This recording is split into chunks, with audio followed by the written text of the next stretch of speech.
7 months after the Ebola outbreak turned Liberia upside down, President Ellen Johnson Sirleaf came to Washington on Thursday to say thanks to a country she said did so much. "You did not run from Liberia. With many of our global challenges, America stood up and America stood with us," she told a Capitol Hill audience. Late last year, the Ebola-stricken nations of Liberia, Sierra Leone, and Guinea saw about 800 new cases a week. Of those afflicted by the deadly virus, Liberia, where about 4,000 people have died, is seen as the most advanced in curbing the disease's spread.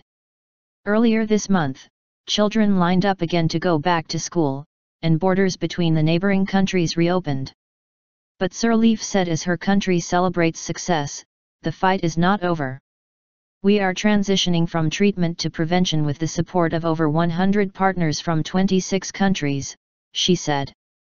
Liberia has only 218 medical doctors and 5,234 nurses to serve a population of 4.3 million, and we know that these facts will not change overnight.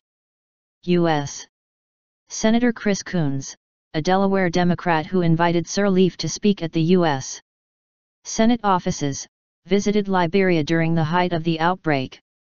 "One of the hardest things for leaders to do is to ask for help," he said. "They tend to think doing so is a sign of weakness. But the truth is what it really signals is dedication and strength." As Liberia and neighboring countries see progress, President Barack Obama recently said most of the 3,000 troops deployed to West Africa to help contain Ebola will be back in the U.S. by the end of April. But he's not declaring it mission accomplished until the virus is extinguished. "Our focus now is getting to zero," Obama said. "Because as long as there's even one case of Ebola that's active out there, risks still exist. Every case is an ember that if not contained can light a new fire." This week, the United Nations called for more funding support for the next phase of bringing the number of cases down to zero.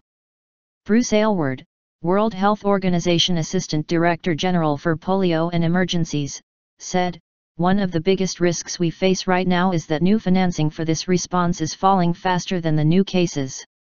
That's the reality. And as long as the virus is there," he said, "it can spread and escalate."